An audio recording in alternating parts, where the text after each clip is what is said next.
Pinaka-challenging po siyempre yung maunawaan po lahat ng mga bata. Kasi po kada section, kada bata, may iba-iba po silang mga characteristics. As a teacher, hindi lang tayo nagtuturo.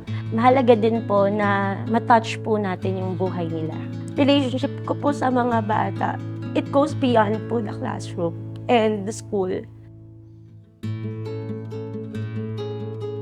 As their advisor po, parang naisip ko po na every time na nag-test po sila or nag-take po sila ng exam, parang mag-prepare po ako ng something para po kahit paano, kumbaga ma-inspire po sila.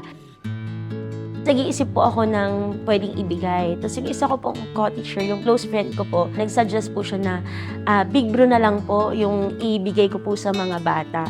Masarap po kasi yung milk tea and yung iced coffee po ng Big Brew. Very affordable din po yung Big Brew as compared po dun sa iba pong mga milk teas and iced coffees na available po around.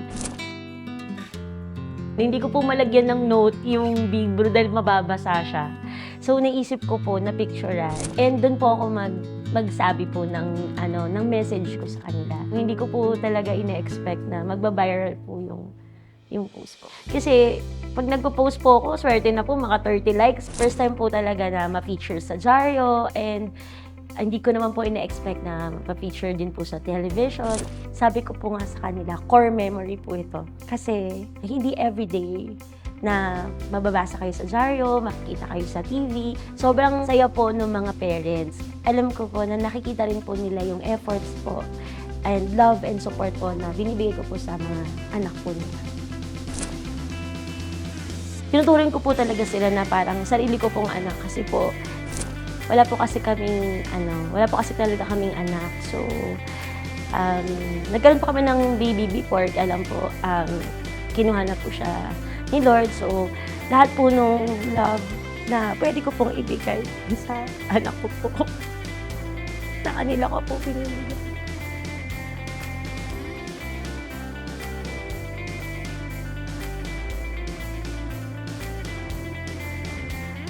Si Mama yan po, kapag naging advisor mo po siya, parang tatayo mo talaga siyang bilang second mother mo. Ipaparamdam sa'yo na anak ka na niya, siya yung nag-comfort sa akin. Dahil kapag nakakuha ko ng mababang grades, ng mababang score, tinutulungan niya talaga kami kapag may problems kami. And gusto ko lang sabihin, Mama, yan na na-appreciate namin lahat ng ginagawa mo para sa amin.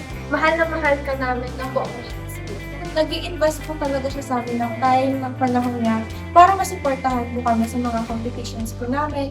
Tapos kapag may awarding po kami, present din po siya lagi doon. So gusto ko lang po malaman ni Ma'am Yen na super na-appreciate po namin siya as a teacher and our second mother na po dito po sa school. Ma'am Yen, thank you for always being a supportive mom, a understanding mom, and for always being there for us. Mahal ka po namin talaga. Pumayag po ako na ma-feature po dito sa kwentong Big Brew para po maka-inspire po sa mas marami pa pong mga tao or sa iba pa pong mga guro. Pakita po natin yung support and pagmamahal po natin sa mga bata kahit po sa simpleng paraan.